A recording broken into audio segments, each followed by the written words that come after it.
नमस्कार दोस्तों, मैं राकेश कुमार स्वागत करता हूं आपका हमारे daily Chhattisgarh current affair series में।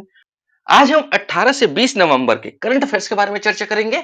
वीडियो के पीडीएफ प्राप्त करने के लिए आप हमारे टेलीग्राम से जुड़ सकते हैं, जिसकी लिंक आपको डिस्क्रिप्शन और कमेंट बॉक्स में दे दी गई है। साथ ही साथ इसी तरह की करंट अफेयर्स के वीडियो देखने के लिए सब्सक्राइब करें हमारे इस यूट्यूब चैनल को। चलिए, पिछली वीडियो में हमने जो भी पढ़ा था उसका एक क्विक रिवीजन हम कर लेते हैं। गोवा में आयोजित 37वें राष्ट्रीय खेल में पदक तालिका में छत्तीसगढ़ का कौन सा स्थान रहा है? 28वां स्थान रहा है और छत्तीसगढ़ ने कुल 228 पदक प्राप्त किए हैं। छत्तीसगढ़ में दूसरे चरण का मतदान कब आयोजित होगा? 17 नवंबर को आयोजित किया गया है। छत्तीसगढ़ के निम्न में से किस विधानसभा क्षेत्र का पूरा कार्य महिलाओं के द्वारा किया जाएगा? रायपुर उत्तर और रायपुर पश्चिम का कार्य जो है ना, वो महिलाओं द्वारा किया जाएगा।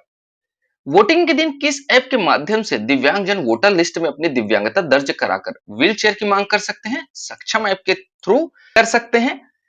भूपेश बघेल की घोषणा के अनुसार छत्तीसगढ़ गृह लक्ष्मी योजना के तहत सभी महिलाओं के खाते में हर साल कितने रुपए दिए जाने की घोषणा की गई है?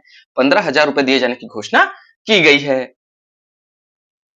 पिछले वीडियो का क्विज क्वेश्चन है कि जल जीवन सर्वेक्षण 2023 में उत्कृष्ट कार्य के लिए छत्तीसगढ़ के किस आकांक्षी जिले को राष्ट्रीय पुरस्कार से सम्मानित किया गया है? नारायणपुर जिले को सम्मानित किया गया है। चलिए, आज के पहले प्रश्न की ओर चलते हैं।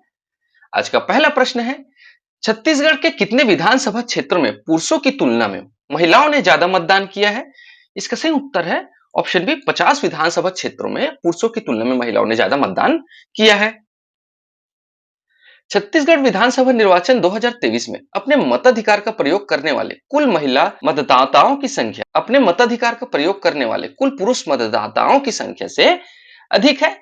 छत्तीसगढ़ की 90 विधानसभा क्षेत्रों में से 50 विधानसभा क्षेत्रों में पुरुषों की तुलना में महिलाओं ने ज्यादा मतदान किया है।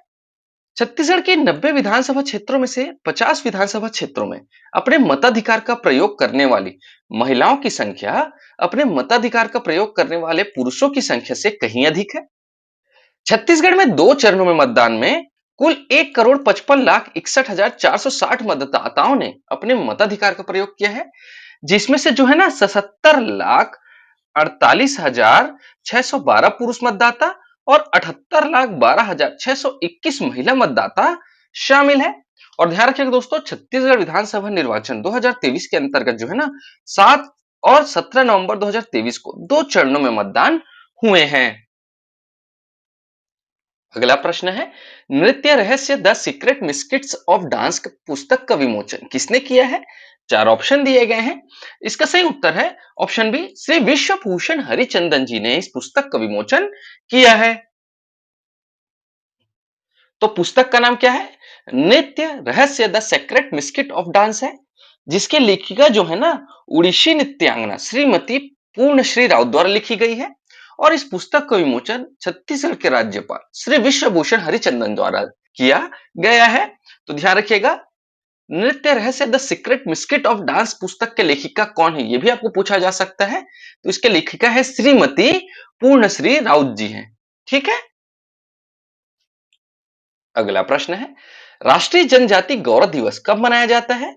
इसका सही उत्तर है ऑप्शन ए, 15 नवंबर को राष्ट्रीय जनजाति गौरव दिवस मनाया जाता है। 15 नवंबर को जनजाति गौरव दिवस के रूप में मनाया जाता है। उल्लेखनीय है कि महान स्वतंत्रता संग्राम सेनानी एवं लोक नायक बिरसा मुंडा के जन्म दिवस को राष्ट्रीय जनजाति गौरव दिवस के रूप में पूरे देश में मनाया जाता है। इस अवसर पर प्रधानमंत्री नरेंद्र मोदी ने झारखंड के खूंटे जिले में सुविधा वंचित जनजाति समूह विकास मिशन का शुभारंभ किया है।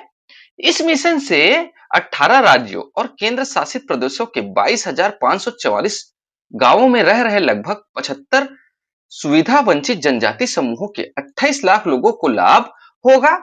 दोस्तों ध्यान रखिएगा, जनजाति गौरव दिवस के अवसर पर जो है ना नरेंद्र मोदी जी ने ना झारखंड के खूंटी जिले में सुविधा से वंचित जो जनजाति समूह है उनके लिए विकास मिशन का शुभारंभ किया है। और ये जो दोनों पॉइंट है ना, ये जो है नेशनल इंटरनेशनल करंट अफेयर्स की दृष्टि से इंपॉर्टेंट है, तो मैंने इसको भी यहाँ पे ऐड कर दिया है। ठीक है। तो ध्यान रखिएगा, 15 नवंबर को जनजाति गौरव दिवस मनाया जाता है।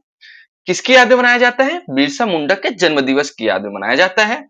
और इस अवसर पर नरेंद्र मोदी ने झारखंड के खूंटी में जनजाति समूहों के लिए विकास मिशन का शुभारंभ किया है। ठीक है। अगला प्रश्न है, छत्तीसगढ़ विधानसभा 2023 के चुनाव में कुल कितने प्रतिशत मतदान हुआ है? इसका सही उत्तर है ऑप्शन सी, 76.54% का मतदान जो है हुआ है। और ये जो मतदान प्रतिशत है ना, ये दोनों चरणों को मिला के है। ठीक है, इसलिए यहाँ पे लिखा है, ध्यान रखिएगा, यहाँ पे लिखा है कुल कितने प्रतिशत मतदान हुआ है, मतलब दोनों चरणों को मिला के कितने प्रतिशत मतदान हुआ है। छत्तीसगढ़ में प्रथम व द्वितीय चरण के मतदान में राज्य की कुल 90 सीटों पर लगभग 76.54% मतदान हुआ है। 17 नवंबर को छत्तीसगढ़ के द्वितीय चरण के मतदान में राज्य की 70 सीटों पर लगभग 68.15% मतदान हुआ। दूसरे चरण की 70 सीटों में खरसिया में सर्वाधिक और रायपुर दक्षिण में सबसे कम मतदान हुआ है। वर्ष 2018 के छत्तीसगढ़ विधानसभा चुनाव में मतदान का आंकड़ा 76.35% रहा था। तो ध्यान रखिएगा, अभी वर्तमान में मतलब वर्ष 2023 में कुल 76.54% मतदान हुए हैं। अगला प्रश्न है, छत्तीसगढ़ में दूसरे चरण के मतदान हेतु कुल कितने मतदान केंद्र बनाए गए हैं? इसका सही उत्तर है ऑप्शन सी, 18,833 मतदान केंद्र बनाए गए हैं। ध्यान रखिए दोस्तों, दूसरे चरण की बात कर रहा है, ठीक है। तो छत्तीसगढ़ के जो दूसरे चरण में 18,833 मतदान केंद्र बनाए गए हैं।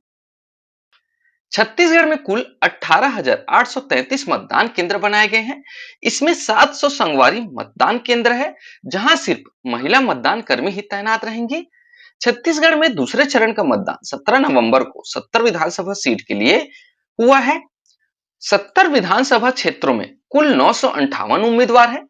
इसमें से जो है ना 827 पुरुष व 130 महिला और एक ट्रांसजेंडर उम्मीदवार है। मतदान के दौरान प्रदेश में 1,63,14,469 मतदाता अपने मताधिकार का प्रयोग करेंगे। और ध्यान रखिएगा दोस्तों, छत्तीसगढ़ के जो मुख्य निर्वाचन पदाधिकारी है ना, वो रीना बाबा साहब कंगाले हैं। ठीक है, तो ये आपको यहां से ये भी पूछ सकता है कितने विधानसभा सीटों के लिए दूसरे चरण का मतदान हुआ है। 17 नवंबर को 70 विधानसभा सीट के लिए हुआ है। कुल कितने उम्मीदवार थे इस 70 विधानसभा सीटों में? 958 उम्मीदवार थे। ठीक है, जिसमें से 827 पुरुष थे, 130 महिला थी और एक ट्रांसजेंडर था। और छत्तीसगढ़ के मुख्य निर्वाचन पदाधिकारी जो है श्रीमती रीना बाबा साहब कंगाले हैं। ठीक है, चलिए आगे बढ़ते हैं। अगला प्रश्न है, छत्तीसगढ़ राज्य का सबसे छोटा मतदान केंद्र किस जिले में स्थित है? इसका सही उत्तर है ऑप्शन बी, कोरिया जिले में स्थित है। छत्तीसगढ़ के कोरिया जिला अंतर्गत बैकुंठपुर के शेराडांड मतदान केंद्र छत्तीसगढ़ राज्य का सबसे छोटा मतदान केंद्र है। यहां सिर्फ 5 ही वोटर हैं। यहां मतदान शुरू होने के कुछ ही देर में 100% मतदान संपन्न हो जाता है। तो ध्यान रखिएगा दोस्तों, छत्तीसगढ़ के कोरिया जिला के अंतर्गत बैकुंठपुर के शेराडांड मतदान केंद्र जो है ना, यह छत्तीसगढ़ राज्य का सबसे छोटा मतदान केंद्र है। दोस्तों, इस प्रश्न को आपको दूसरे तरीके से भी पूछा जा सकता है कि छत्तीसगढ़ का सबसे छोटा मतदान केंद्र शेराडांड मतदान केंद्र किस जिले में स्थित है? तो ध्यान रखिएगा, कोरिया जिले में स्थित है। यहां कितने वोटर हैं? सिर्फ 5 वोटर हैं। अगला प्रश्न है, ईस्ट इंडिया म्यूथाई चैंपियनशिप के लिए भारतीय टीम में शामिल छत्तीसगढ़ की एकमात्र खिलाड़ी कौन है? इसका सही उत्तर है ऑप्शन बी, टिकेश्वरी साहू है। ईस्ट इंडिया म्यूथाई चैंपियनशिप के लिए 14 सदस्यीय भारतीय टीम का चयन किया गया, जिसमें छत्तीसगढ़ की एकमात्र खिलाड़ी टिकेश्वरी साहू भी शामिल है। यह चयनित टीम 22 नवंबर से 26 नवंबर 2023 तक हांगकांग में आयोजित प्रतियोगिता में भाग लेंगी और रायपुर की टिकेश्वरी अंतरराष्ट्रीय प्रतियोगिता में 45 किलोग्राम भार वर्ग में अपनी प्रतिभा का प्रदर्शन करेंगी। तो ध्यान रखिएगा दोस्तों, यहां से दो चीजें ध्यान रखनी है। जो टिकेश्वरी साहू है, इनका चयन जो है ना भारतीय टीम में हुआ है, ईस्ट इंडिया म्यूथाई चैंपियनशिप के लिए हुआ है और ये छत्तीसगढ़ के एकमात्र खिलाड़ी हैं। और जो टिकेश्वरी साहू है ना, ये रायपुर जिले से संबंधित है। दोस्तों, आज के लिए आपका प्रश्न है, जल जीवन मिशन के अंतर्गत छत्तीसगढ़ में कितने प्रतिशत परिवारों को शुद्ध पेयजल के लिए घरेलू नल कनेक्शन दिया जा चुका है? 4 ऑप्शन आपको दिए गए हैं। इसका सही उत्तर आप हमें हमारे कमेंट बॉक्स में जरूर बताएं। दोस्तों, उत्तर गलत हो या सही, आप इस क्वेश्चन को अटेम्प्ट जरूर करें। आज की वीडियो में इतना ही दोस्तों। आशा करता हूं आपको हमारी वीडियो पसंद आई होगी। अगर आपको हमारी वीडियो पसंद आती है इसे लाइक करें, शेयर करें और हमारे चैनल को सब्सक्राइब करें। इस वीडियो को देखने के लिए आपका बहुत बहुत शुक्रिया। Thank you very much.